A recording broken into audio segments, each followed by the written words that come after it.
Hello everyone, कैसे हैं आप सब लोग। रजिस्ट्रेशन ऑफ चार्जेस के लास्ट वीडियो में मैंने आपके साथ डिस्कस किया था चार्जेस के बेसिक्स को। चार्ज का रजिस्ट्रेशन क्यों रिक्वायर्ड होता है, हमने बात की थी सेक्शन 77 के बारे में। फिक्स चार्ज क्या होता है, फ्लोटिंग चार्ज क्या होता है, उन दोनों में क्या डिफरेंस है, ये सारे कॉन्सेप्ट हमने अपने लास्ट वीडियो में डिस्कस कर लिए थे। क्रिस्टलाइजेशन ऑफ फ्लोटिंग चार्ज क्या होता है, इसके बारे में भी हमने लास्ट वीडियो में बात कर ली थी। टाइम लिमिट को भी मैंने डिस्कस कर लिया था। अगर आपने वो वीडियो नहीं देखा है तो मैं उसका लिंक इस वीडियो के साथ दे दूंगा, आप उस वीडियो को देख सकते हैं और सेक्शन 77 और चार्ज के बेसिक कॉन्सेप्ट्स को उस वीडियो में कवर कर सकते हैं। आज के इस वीडियो में मैं आपके साथ डिस्कस करूंगा अबाउट सेक्शन 78, सेक्शन 79, सेक्शन 80, यानी कि चार्ज के टॉपिक के जो आगे के सेक्शंस हैं उनके बारे में इस वीडियो में हम लोग बात करेंगे। बेसिक्स को हमने डिस्कस कर लिया कि चार्ज बेसिकली एक ऐसी सिचुएशन है जिसमें कंपनी अगर किसी फाइनेंशियल इंस्टीट्यूशन से कोई फाइनेंशियल डेट है कंपनी के ऊपर, तो उसके बदले में कंपनी अपनी प्रॉपर्टी के ऊपर एक चार्ज क्रिएट कर देती है। और वो चार्ज फिक्स चार्ज भी हो सकता है, वो फ्लोटिंग चार्ज भी हो सकता है। वो प्रॉपर्टी इंडिया में लोकेटेड भी हो सकती है या वो इंडिया से बाहर भी लोकेटेड हो सकती है। वो प्रॉपर्टी टेंजिबल भी हो सकती है या वो प्रॉपर्टी इनटेंजिबल भी हो सकती है।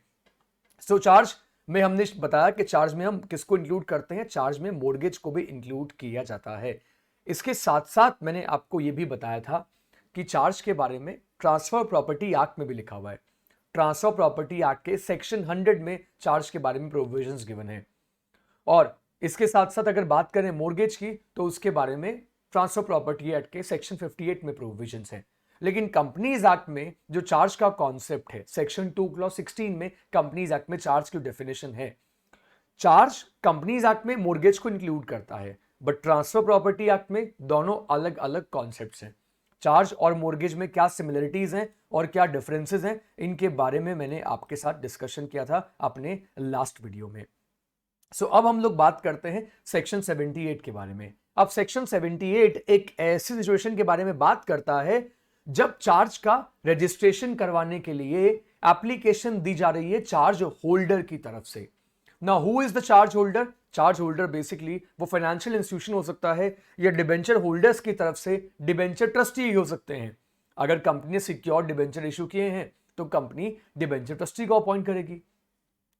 तो उस सिचुएशन में चार्ज होल्डर की तरफ से रजिस्ट्रार को अप्रोच किया जाता है और उसका पर्पस क्या है? उसका पर्पस है कि चार्ज का रजिस्ट्रेशन रजिस्ट्रार के पास हो जाए। यहां पे ये क्लियर करना आप लोगों को बहुत जरूरी है कि जब तक रजिस्ट्रेशन नहीं होगा तब तक वो चार्ज वैलिड नहीं होगा।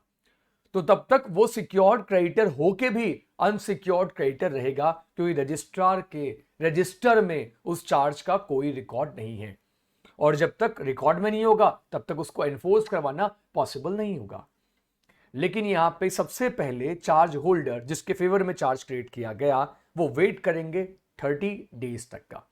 तो जब चार्ज क्रिएट हुआ उसके 30 दिन तक उन्हें वेट करना होगा, उससे पहले वो रजिस्ट्रार को अप्रोच नहीं कर सकते। और अगर कंपनी ने उतने टाइम में रजिस्ट्रार के पास में अप्रोच नहीं किया तो अब यहां पे चार्ज होल्डर की साइड से एप्लीकेशन दे दी जाएगी रजिस्ट्रेशन के लिए और इसके साथ में दिया जाएगा वो इंस्ट्रूमेंट जिससे कि चार्ज क्रिएट किया गया। राइट, अब रजिस्ट्रार के पास जब इसकी फाइलिंग की जाती है तो रजिस्ट्रार पहले अपने आप को सेटिस्फाई करता है और सेटिस्फाई कुछ इस तरीके से करता है, यहां पे ये पता करना है कि चार्ज का रजिस्ट्रेशन किया जाए या ना किया जाए। इसलिए रजिस्ट्रार पहले कंपनी को एक नोटिस इशू करता है। जिस कंपनी ने लोन लिया था फाइनेंशियल इंस्टीट्यूशन से या फिर किससे, डिबेंचर होल्डर्स से, जिसकी रिस्पॉन्सिबिलिटी थी। अब कंपनी की साइड से दो पॉसिबिलिटीज हो सकती हैं। एक पॉसिबिलिटी ये है कि कंपनी उस चार्ज का रजिस्ट्रेशन करवा ले, तो ठीक है, अब कोई प्रॉब्लम ही नहीं है।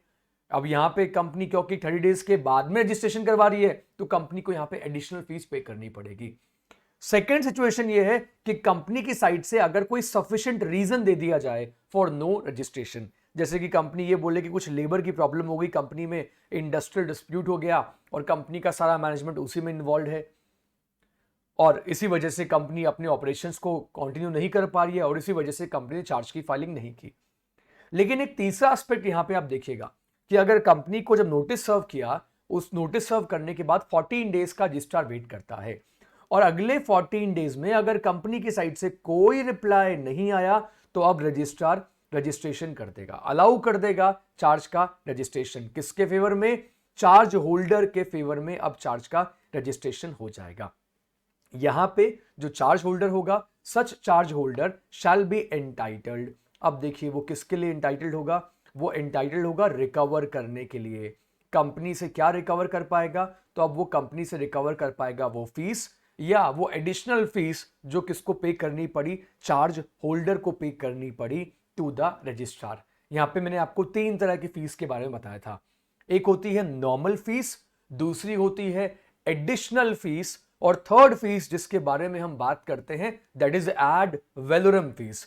और एड वैलोरम फीस किसके अकॉर्डिंग होती है, तो एड वैलोरम का मतलब होता है एज पर वैल्यू। तो आप सब लोग ये बात जानते हैं, जब हमने सेक्शन 77 को देखा था कि चार्ज का रजिस्ट्रेशन मैक्सिमम 120 डेज में हो सकता है। तो अगर 120 डेज में हो रहा है तो वहां पे फिर एड वैलोरम फीस देनी पड़ेगी। फर्स्ट 30 डेज में हो रहा है तो नॉर्मल फीस, उसके बाद में 60 डेज में हो रहा है तो हम बोलते हैं एडिशनल फीस। ऑलराइट, तो ये हमने सेक्शन डिस्कस किया, सेक्शन नंबर 78। अब सेक्शन 78 से आगे बढ़ते हैं। Now let's talk about the next section, section 79 के बारे में बात करते हैं। लेकिन सेक्शन 79 के बारे में बात करने से पहले आपके साथ एक इंफॉर्मेशन भी मैं शेयर करना चाहता हूं, और वो इंफॉर्मेशन क्या है, तो वो इनफॉर्म कंसेंट से हुआ है, चार्ज होल्डर और कंपनी की कंसेंट से ऐसा हो रहा है। फिर अगर परी पासू चार्ज क्रिएट कर दिया on assets which are already charged, तो अगर कंपनी ने अपनी एक इमूवेबल प्रॉपर्टी के ऊपर किसी और फाइनेंशियल इंस्टीट्यूशन का भी चार्ज क्रिएट कर दिया है, सो परी पासू का मतलब क्या होगा कि उनको इक्वली ट्रीट किया जाता है। This is what we called pari passu. So pari passu charge अगर कंपनी क्रिएट कर रही है on assets which are already charge, तो उस सिचुएशन में क्या होगा, उसे हम मॉडिफिकेशन कंसीडर करेंगे। अगला पॉइंट यहां पे क्या है कि अगर असाइनमेंट हो रहा है of rights of charge holder to a third party, तो यहां पे चार्ज होल्डर अपना राइट किसी असाइनी के फेवर में असाइन कर रहा है, तो चार्ज होल्डर यहां पे बन जाता है असाइनर, और जिसके फेवर में असाइन किया वो पार्टी बन जाती है असाइनी। तो ये सारे के सारे वो एग्जाम्पल्स हैं जिन्हें हम मॉडिफिकेशन ऑफ चार्ज में कंसीडर करते हैं। आई रियली होप ये एग्जाम्पल्स आपको समझ में आ गए होंगे। लेकिन अगर मॉडिफिकेशन भी होगा तो उसके लिए भी अब रजिस्ट्रार के पास में फाइलिंग की जाएगी, और रजिस्ट्रार यहां पे CHG3 ये जो फॉर्म नंबर होता है, इस फॉर्म में रजिस्ट्रार की तरफ से इशू किया जाता है certificate of modification of charge. ठीक है, तो अब इस सेक्शन की थ्योरी को देख लेते हैं। A company acquiring any property subject to a charge within the meaning of that section, अगर कंपनी किसी ऐसी प्रॉपर्टी को एक्वायर कर रही है which is subject to a charge, या कोई मॉडिफिकेशन किया जा रहा है टर्म्स और कंडीशन में, और द एक्सटेंट और operation of any charge registered under that section, जो सेक्शन 77 में रजिस्टर हो चुका था। यानी कि जो एग्जिस्टिंग पहले से ही रजिस्टर्ड था, कंपनी उसी में चेंज कर रही है, तो यहां पे सेक्शन नंबर कौन सा एप्लीकेबल होता है, यहां सेक्शन नंबर 79 एप्लीकेबल होता है। CHG1 में चार्ज के रजिस्ट्रेशन के लिए अप्लाई करते हैं, CHG2 किसके लिए होता है, जब रजिस्ट्रार की तरफ से रजिस्ट्रेशन ऑफ चार्ज का सर्टिफिकेट इशू कर दिया जाता है। और जब हम बात करते हैं CHG3, ये किसके लिए है, so this is basically for certificate of modification of charge. चलो ठीक है, ये बात आपको समझ में आ गई। और अब इसके बाद देखते हैं सेक्शन नंबर 80 को। अब सेक्शन नंबर 80 ये कहता है कि जैसे ही रजिस्ट्रार के पास में फाइलिंग हो गई, रजिस्ट्रार ने सर्टिफिकेट इशू कर दिया, अब इसका ये मतलब है कि ये एक तरीके से पब्लिक को नोटिस हो गया है।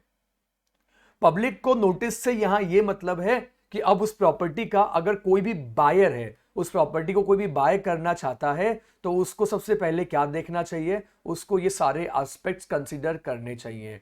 रजिस्ट्रार की वेबसाइट पे जाके उसको वेरीफाई करना चाहिए, उनकी लीगल टीम को ये चेक करना चाहिए कि जिस प्रॉपर्टी को हम बाय कर रहे हैं उस प्रॉपर्टी के ऊपर ऑलरेडी किसी फाइनेंशियल इंस्टीट्यूशन का चार्ज तो नहीं है, या पहले कभी चार्ज तो नहीं था, बाद में उसका सेटिस्फैक्शन हो गया हो। तो इसके लिए कंपनी की प्रॉपर्टी, इसलिए कहा गया है कि जैसे ही रजिस्ट्रेशन हो जाता है वो अपने आप में एक नोटिस होता है, और वो नोटिस पूरे सबको होता है, सारी पब्लिक को होता है, उन सारे लोगों को ये नोटिस होता है जो लोग कंपनी की प्रॉपर्टी को बाद में खरीदने में इंटरेस्टेड हैं, उस प्रॉपर्टी में डील करने में इंटरेस्टेड हैं।